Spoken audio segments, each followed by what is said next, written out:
There's two parts to this. Well, there's two big takeaways here with this whole thing. First, I'm going to go through these 5 key elements that allow us to do 100,000 on a quarter acre, what's involved, the details of it.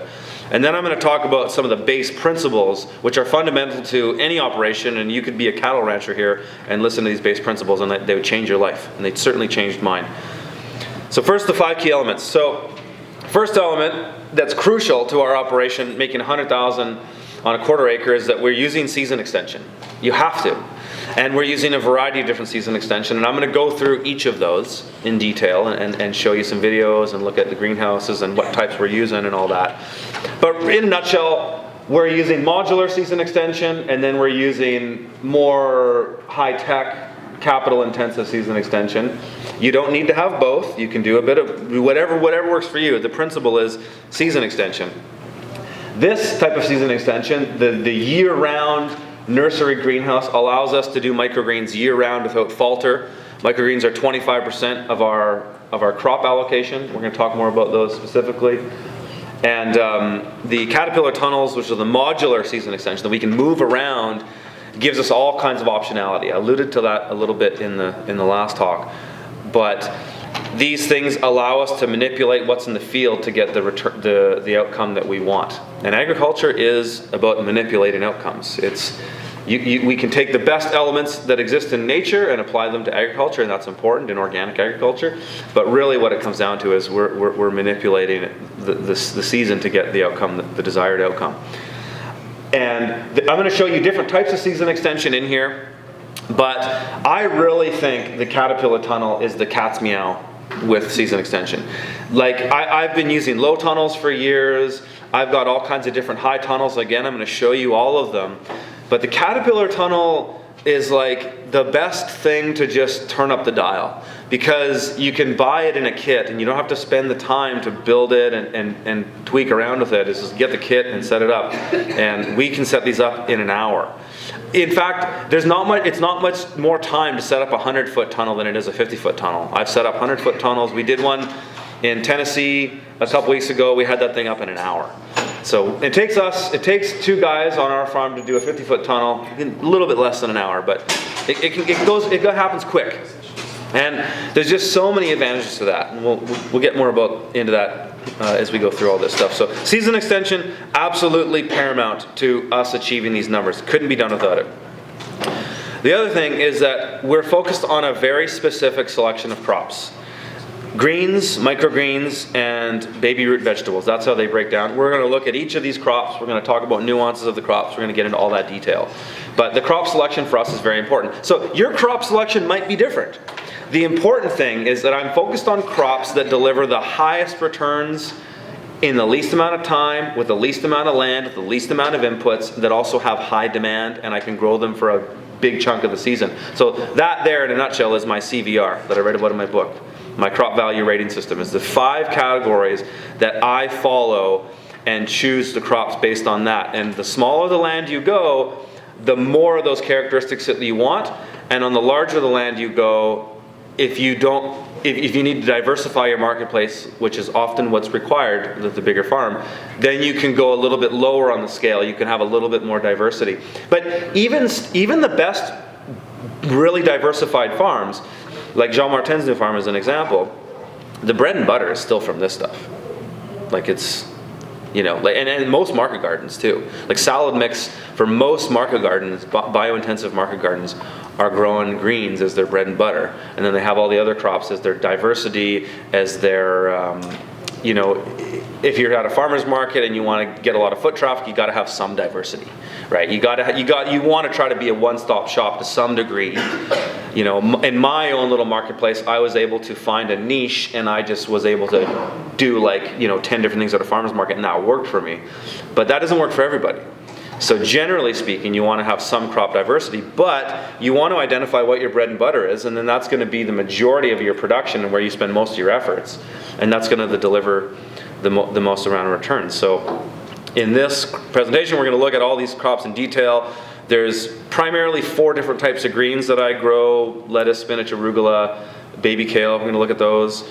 Microgreens, there's two primary microgreens. I call them commodity microgreens, pea shoots and sunflower shoots. That's like the bread and butter of the microgreens. But then we do these other ones like baby bok choy and cabbage and amaranth and stuff like that in there. It goes into a mix that is another product we make. So on the product end of our microgreens, there's 3 products. There's pea shoots, sunflower shoots, and then there's rainbow mix. So the rest of these stuff just comprise into that rainbow mix. And then of the baby root vegetables, it's radishes, turnips, carrots, and beets. We actually no longer do beets, but that's just a specific thing to my marketplace. They can be a very profitable crop. They're high density. They can grow them most of the season. If you transplant them, you can really turn up the dial with them, and that's what's great about the paper pot transplanters. When we were down in Tennessee a couple weeks ago, they were doing all of their beets with the paper pot transplanter, and they're getting them out of the ground in like 60 days or less. So that is really, really cool, because normally if you're transplanting beets, they're high density, it's a lot of transplanting, it's a lot of manual labor, and so that's when the costs can outweigh the benefit. But with a tool like the paper pot, you can really turn up the dial on them. So the high value crops, key. Next thing here is the right tools. The right tools can change your operation so quickly, and this is where paying money up front can get you to your achieved destination a little bit quicker. So when I started super conservative, $7,000. I didn't have all the right tools. And I trial and errored and recapitalized and bought the right tools. Back then I was more afraid of debt. But I'm telling you here, 8 years into this, I think if you're at a point in your life where you want to do this, and I see a lot of people in the audience that aren't spring chickens. I'm not a spring chicken anymore. I'm pushing 40. And so with us, you know, if I were to start again, I would just borrow some money and get the right stuff out of the gate and just do it. If you're in your earlier mid-20s, starting on a shoestring budget can actually have some value to it. I think there's a lot of life lessons in there that will be worth your time, and approaching it on a DIY basis can be a good thing too. So again, it's all about context. It's just what's right for you. But for us that aren't spring chickens, you know, a $20,000 loan to get the right tools out of the gate save you a lot of bending over. And I think there's a ton of value in that. And so you can leverage capital through interest rates, but you can't leverage time and labor, right? You can't borrow time and labor. You can kind of borrow labor, as in your friends might help you for a while, but when it's downpour rain and you got 10,000 plugs that need to go in the ground, they're not coming out. So you can't leverage it then. You can leverage it when times are nice, but you cannot leverage time. Time is the most precious resource in the world, and it's the thing that we cannot borrow. And it's the thing that's the most important, especially if we have a family. So I'm a firm believer, and if you have the right information and you're committed and you're passionate, leveraging a little bit of debt to get started isn't a bad thing. And the most successful farms I've seen right out of the gate are the ones that do that, and then they pay that debt off quick. You got to have a plan. You got to be money smart. You can't be the type of person that's, you know, putting a plasma TV on your credit card. You know, this is being careful about how we spend money, because the thing is that you guys have that I didn't have, that Jean Martin didn't have, is that there's a lot of content out there now. Like, there's not a lot of excuses now. Like, and that's awesome. Like, the opportunities right now I think are immense, and it's incredibly inspiring to me. I mean, I get stories every day from people that have taken this information. I mean, even here at the conference, I think I've had at least 10 people that have come and said, your videos have made me just get it done, and crushed it right out of the gate. So it can be done. The information's there. Take the best of it, apply it to your situation, but don't get hung up on somebody else's details. But there's more opportunities now than there ever has been. I think there's never been a better time to get into farming as a result of that. You know, land is available. There's tons of land. What's scarce is farmers. You guys are scarce. Less than 2%. So we had that. We've heard that number of the local food thing of 2%. Less than 2% of food is local. Also, what's 2% is farmers. Less than 2% of people in the world work in agriculture exclusively. And of that 2%, like a fraction of that, probably 5%, are managers and entrepreneurs and people that are more probably people like you that want to do a startup. So you're extremely rare, and don't forget that, because that you can leverage that. That presents all kinds of opportunities, especially for people who were like me, who didn't have money to buy land at the start. I started without owning any land, and the reason I was able to do that is I had the skills, or I was learning the skills. And when you put yourself out there, this is again kind of what I said at the beginning of the last talk, is that if you put yourself out there, it's the whole thing of you build it, they will come. Opportunities will fall in your lap, and you will be amazed on what comes your way if you put yourself out there. People go, wow, here's a person with initiative. Here's a person that's doing stuff. Instead of waiting around for permission and going, well, I wish we should do this, or why don't we do that? It's like, stop asking, just get it done. Take the shovel and get out there and give her.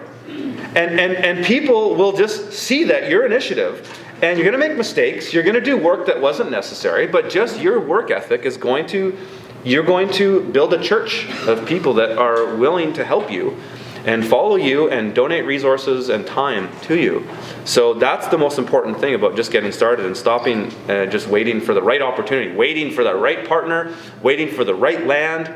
Forget it. Especially for the young people. A lot of people here probably have land, and that's great. But for people that don't, you don't need to own land to start. I started without owning land. I started leasing land and renting land, and now I'm in a place where I can buy land. But it's been 8 years to get there, right?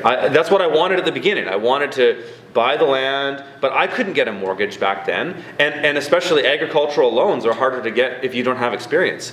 But you guys have a farm credit type thing here in Washington State, and the same for us in BC. If you're an experienced grower, they will give you money like there's no tomorrow. Like, it's unbelievable. Like, it's quite ridiculous, actually. Like, I mean, this piece of property I'm looking to buy, the asking price is $1.5 million. 10 acres, only 3 acres of it is productive land. So most of it is on slope and in forest. But that Farm Credit Canada, I go to them and they're like, oh yeah, you get the, we'll give you the Young Farmers Grant. So if you're under 40, we'll give you $500,000 at prime plus 0.5%. And then we'll give you another $1 million at prime plus 1%. And barely any questions asked. And you can have years where you don't even pay any principal. Like you can it's like interest relief on student loans. I don't know if they have that down here, but that's how everybody just kind of rides out their student loan for 30 years in BC or in Canada. But you could, and the thing is, it's funny at the farming is that like most farmers don't make money, but the government and the banks realize how important farmers are, and so there's just so much available that if you're actually serious and you're business savvy, and you can formulate a half decent business plan, and just take mine and rip it off, just carbon copy things and just take the best of it and write your own business plan. You can get all kinds of stuff. So leverage that and get and the right tool and leveraging that capital to get the right tools is worth it. I'm not going to look at all the tools because that's too much time to spend on a class this time. But we're going to look at some really crucial ones. This tool has changed my life. This tool actually changed my life when it first came out. These three in particular are very important. The post-harvest is like one of the biggest bottleneck on most farms is post-harvest. And so you got to have your post-harvest station dialed in. You got to be ready to take that stuff and process it and put it in cold storage when it comes. Because so many farms that I've consulted for, the classic thing is like, oh, they just focus on the field because that's the fun stuff. They get out in their tractor, especially men, get on the tractor, till it up, make the beds, all that stuff. And then production comes like, oh, I don't have a walk-in cooler yet. Well, dude, you got hundreds of pounds of stuff coming. That should have been ready before your production. That's like the first thing. You can chip away at the field stuff, get tarps out there, start stale seed bedding, but then in the winter, build your post-harvest infrastructure. So post-harvest is super important. We're going to look at those things. But yeah, this tool is an absolute game changer for us because, and that's why I sell these now, because I believe in it. It's such an amazing tool that it changes the lives of so many people because, especially for us that aren't spring chickens, bending over and plugging transplants in the ground is brutal, especially if it's downpour rain or if it's 100 degrees outside. It's tough work. And this thing just makes it so quick, and it's that optionality of going, yeah, I've got 10,000 plugs to get in the ground, but it's only going to take me half an hour. opposed to I need to have all hands on deck out there, rain or shine, the plug's got to go on the ground. This is you can play around with the time frame a little bit more. You said you're organic. The limited research I've done into it, you can't with organic. Yeah, we're not certified organic, so that's so I apologize there. I'm not certified organic. Something's coming down the pipeline for organic. Yeah, I'm actually in the process of trying to get that. Well, there's four certified bodies in the U.S. that approve the paper pot. I don't think in Washington they do. And NOFA does. I forget the other three. They're on paperpot.co website. There's the other four. I think all it is a matter of putting pressure on those and saying, hey, these other states do it. Why can't we do it? It's craft paper with acetone in it. It's not. It's a pretty benign ingredients. So I think it's just putting pressure on them. We're putting Diego and I, who's my partner in Paper Pot. We're putting pressure on California to get it through, and British Columbia to get it through. We're hoping that if, we can start those trend-setting states and provinces, that other ones will follow suit. But it's bureaucracy. It moves at glacial paces. So the greens harvester too. We're going to go through all this stuff, but that tool I wouldn't consider growing greens with those tools. So the fourth element of this is no weeds. Tarps, flame, and fabric. That's the trifecta of this solution for us, is that we've eliminated weeding on the farm. We don't spend time pulling weeds. Like maybe 4 to 10 hours a year is spent time on managing weeds. And that's even like the stirrup hoeing on the bed, the walkways and stuff. We do very little of that. And that's because of this trifecta. So using tarps by tarping a segment of land like you saw earlier, or also tarping beds between rotations. Also things like on bigger farms, you can leverage time a little bit more. So this trifecta is very important to us, especially with the flame weeder, because I need to get in the beds really quickly because my farm is so small. When a crop is done, I don't have time to leave a tarp on it for a month. But if you do, it's actually a more efficient way to farm, because you can let time do the work to decompose the previous crop residue so that you can go and re-prep that bed a lot quicker, but you've also stale seed bedded at the same time. You got the weeds out. So there's a great grower close to you guys here named Jeremy Mueller, runs a farm called Excelsior Farm up in Eugene, Oregon. I think he's in Eugene.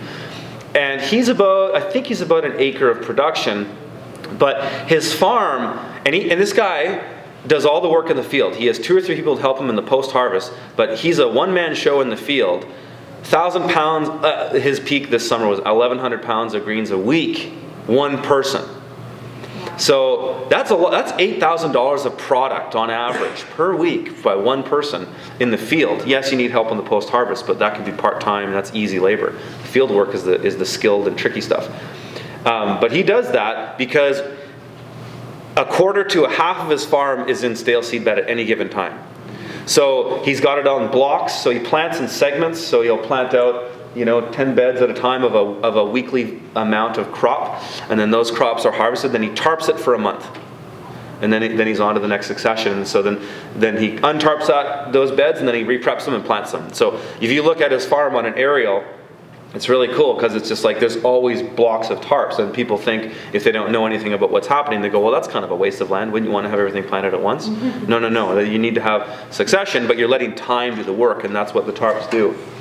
And the flame weeding is part of that for us in the sense that we can use the tarp. So here these 2 beds were cropped out, and then we put a tarp on there for a couple weeks to just kind of melt that crop down and uncover it. If those are prepped beds, we would cover it with the tarp to expedite the weed germination, uncover it, go in there with the flame weeder, little quick blast of flame, melt the weeds, and then plant right into it, and the crop comes up, no weeds. Yes? I get this question a lot. Favorite type, brand of flame weed? That one. That's the new Farmer's Friend one. That's the best one I've used. There's the Red Dragon, which is similar to this one. The worst one is the one that I've had for years. It comes from that is 123 Flame Weeders company somewhere down here, and they're a farm and they only make 50 a year or something like that. So they're back ordered. You can't even buy it. Whereas the Farmer's Friend one, they're cranking them. they're really producing them. I think it's the best one. Does that work well even in windy conditions? Because it doesn't have the shield. Yeah, they're going to have a hood for it. They put an option. They put a little grommet on the ends here that they got a hood coming out, and so they will have it. But you're right. Yeah, if in high winds, you do need a hood, but they're going to have that. And then the fabric, which allows us to keep weeds down while a crop's in production, but it also just keeps weeds from blowing in as well. So what a student of mine, Ray Tyler, or a protege of mine, his farm in Tennessee where we just did our workshop a couple weeks ago, when he came to me 2 years ago, he had so many weeds in his field that he couldn't direct seed anything. Like he couldn't do, carrots are the worst. You can't do carrots if you've got too many weeds. Couldn't do leafy greens. The only thing he could do was large transplant ton of stuff. But I got him on a program of using the landscape fabrics, and so for a year he did fabrics with anything that was transplanted.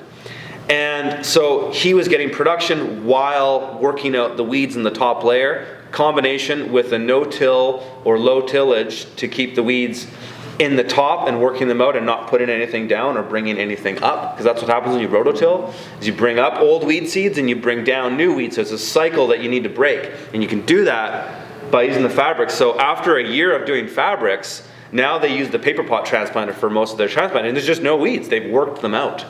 So it's a great strategy for starting a new farm on new land. It's just like, yes, you're going to have to transplant more. You can't use the paper pot transplanter in that context. However, you're investing that time to work those weeds out. So the next year, you're going to be golden and have a lot less weed pressure. So that's it. Like as far as on farm management standpoint, the no weeds thing is the hugest time saver for us. And then the last thing is paying attention to detail.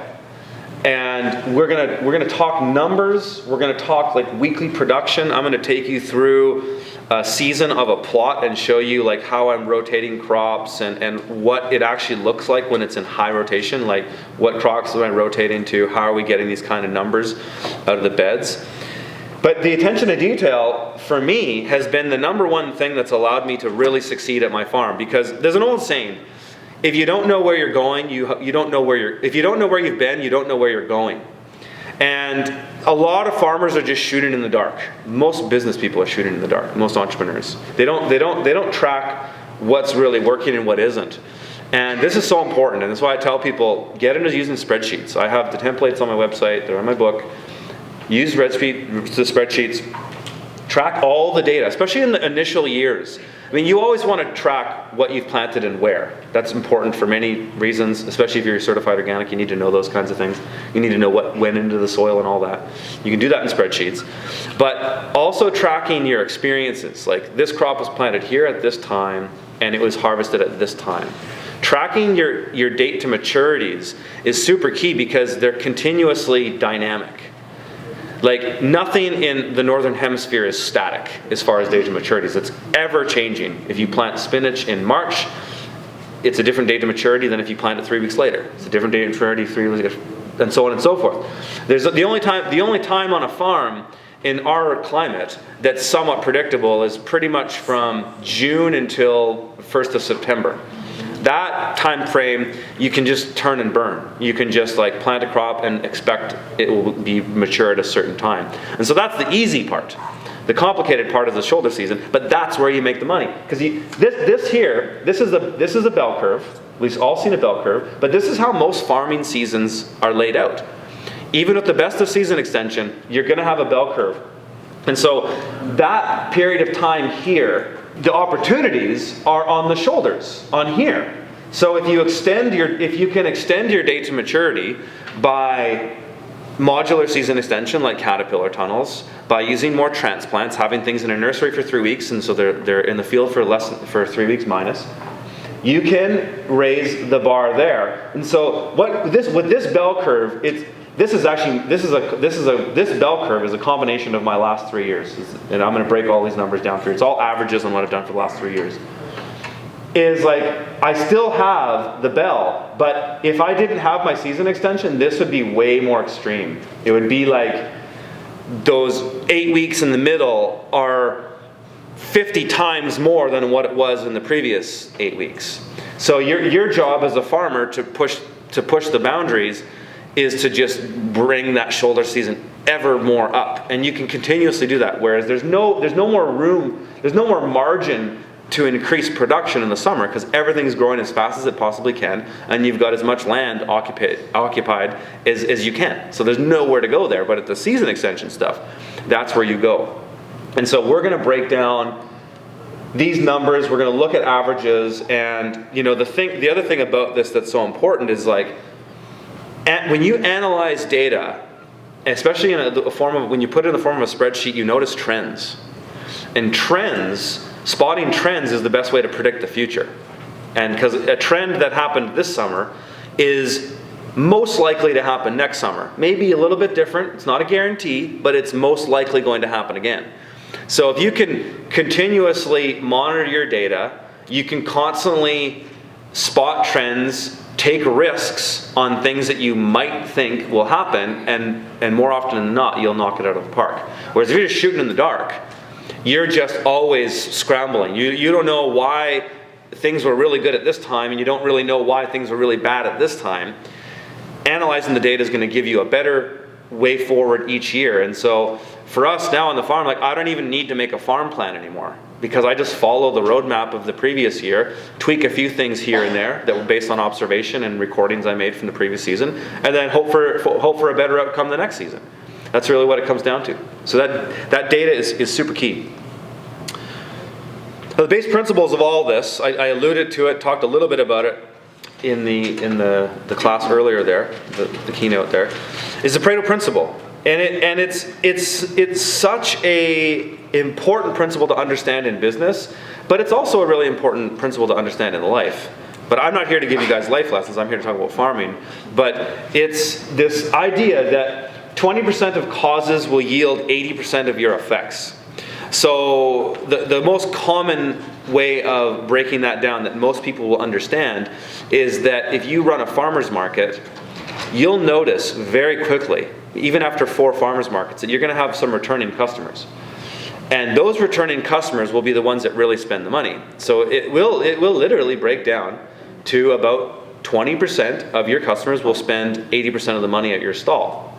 So you have to ask yourself, where are you spending your time when it comes to managing customers? Are you the type of vendor at a farmer's market that's just standing there giving samples to everybody? Because if you are, that effort might not be worth it.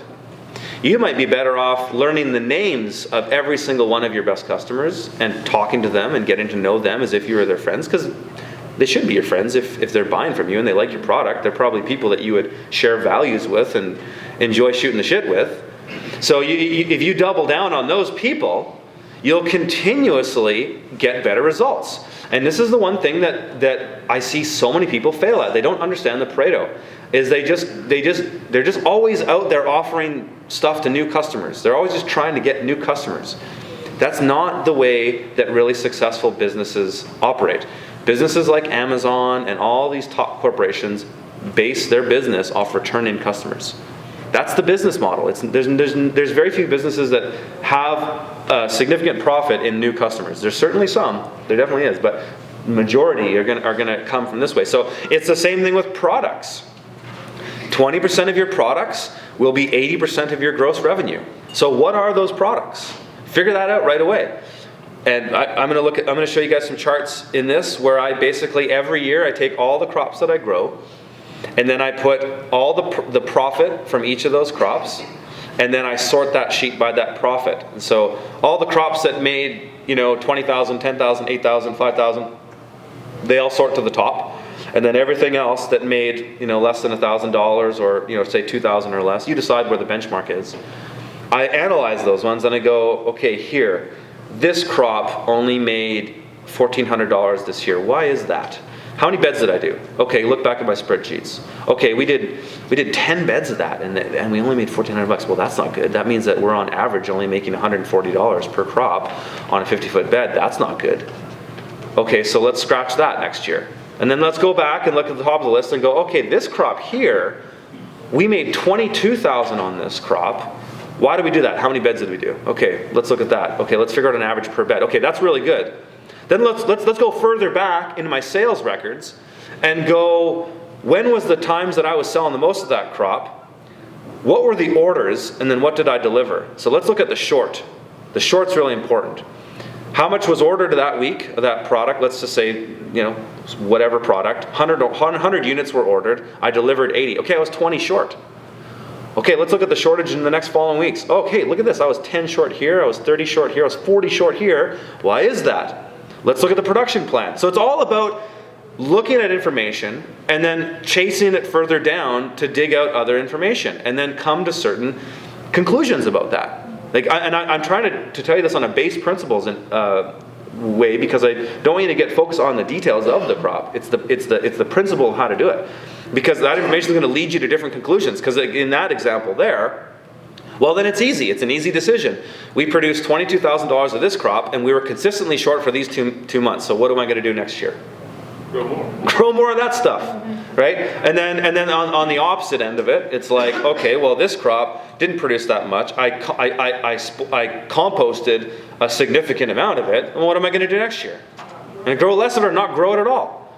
So it's a constant refining process of doubling down on the things that are working and there's demand for and you think you can grow more of, and eliminating or mitigating the things that aren't delivering the returns. It's really that simple.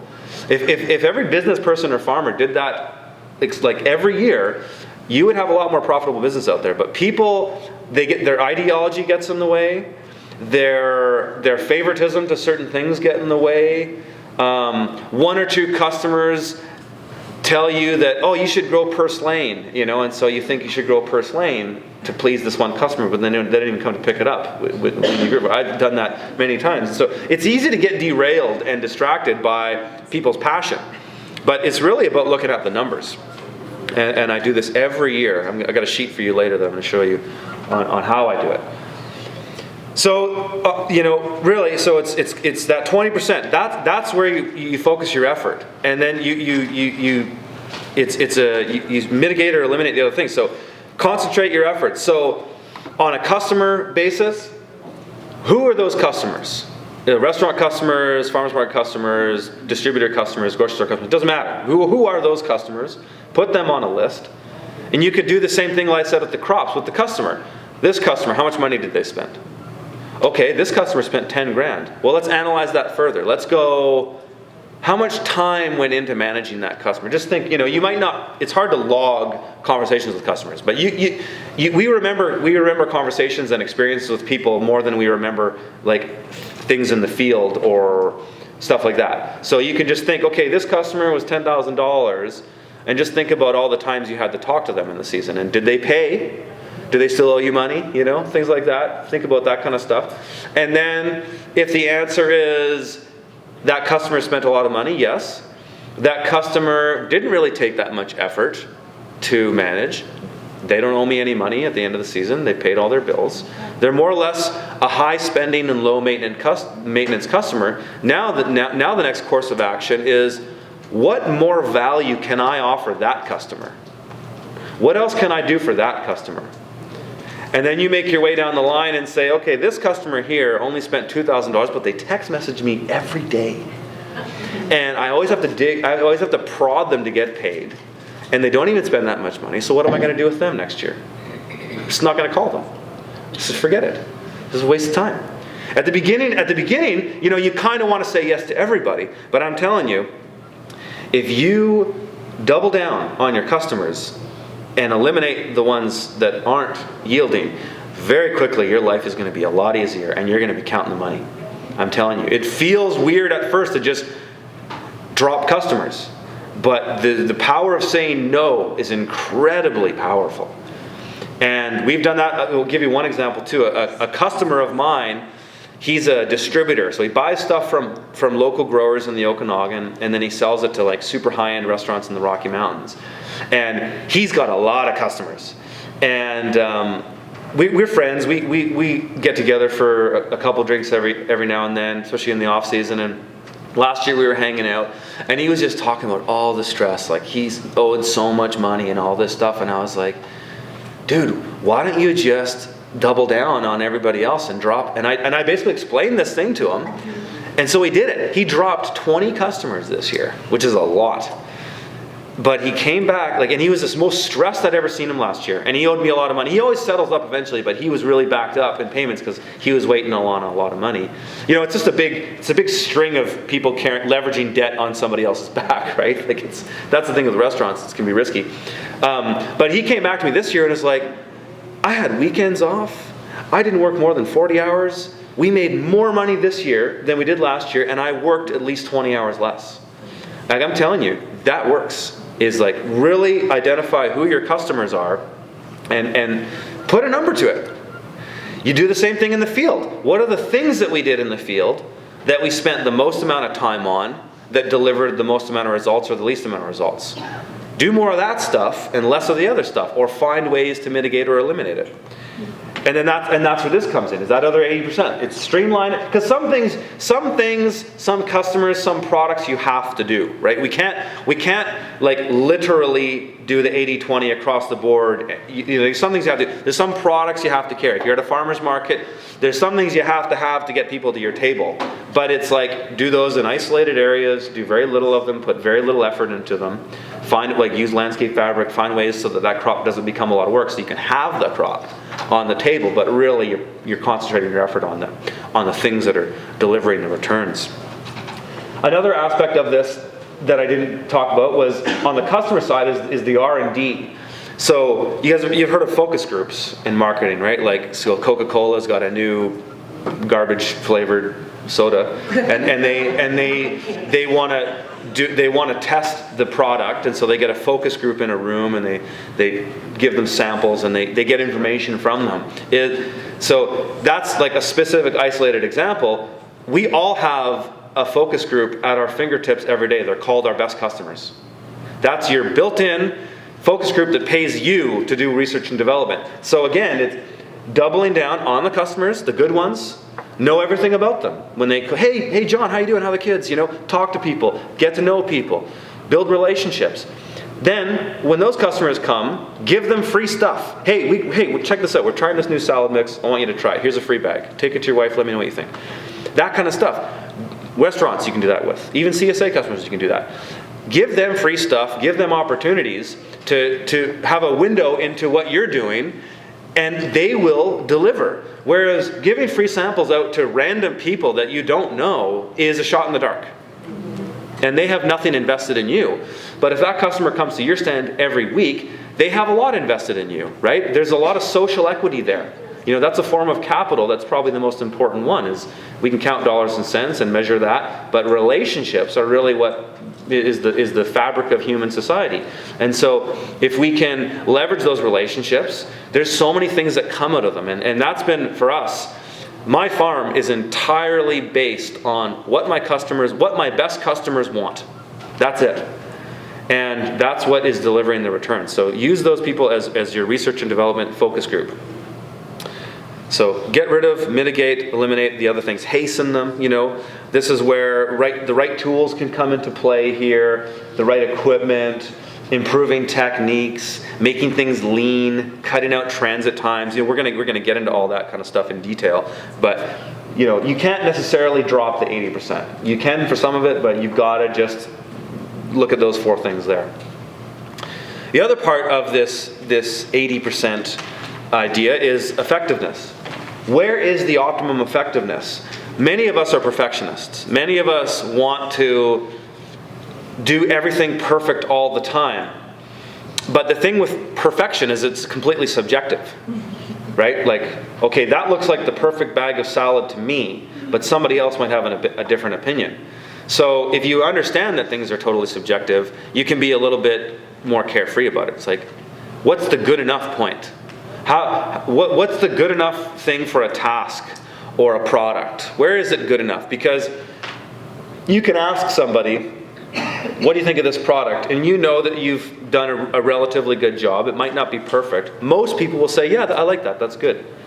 And so that's good enough. So bagging salad greens, for example. We were bagging 5-ounce bags of greens, 5.5, good. 6, who cares? The odd 7, who cares? As long as it's not under 5.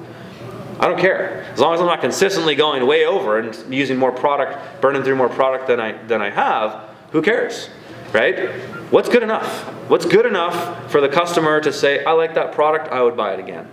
That's really all that matters. It doesn't have to be perfect, because achieving perfection is a never-ending downward spiral of burnout. And you'll never be perfect, because like I said, it's entirely subjective. So figure out what the good enough point is. I found this is actually statistically correct across most fields. It's even the same with charging lithium-ion batteries. Is that in 50% of the time of a battery charge, you'll achieve 80% of the charge. And so to achieve the last 20% takes 50% of the time. And so it's the same with any task you do, any product you make, any system you use on the farm. You can achieve 80% in 50% of the time. So, there might be 85, maybe 90%, it's somewhere in that area of like, what's the good enough point? Because if we just decide that and then we write that into our SOP, our standard operating procedures, which you need if you're going to scale, then you can say, hey, this is good enough, because that is all that the customer demands. So good enough, cut it off there, save yourself 50% of the time.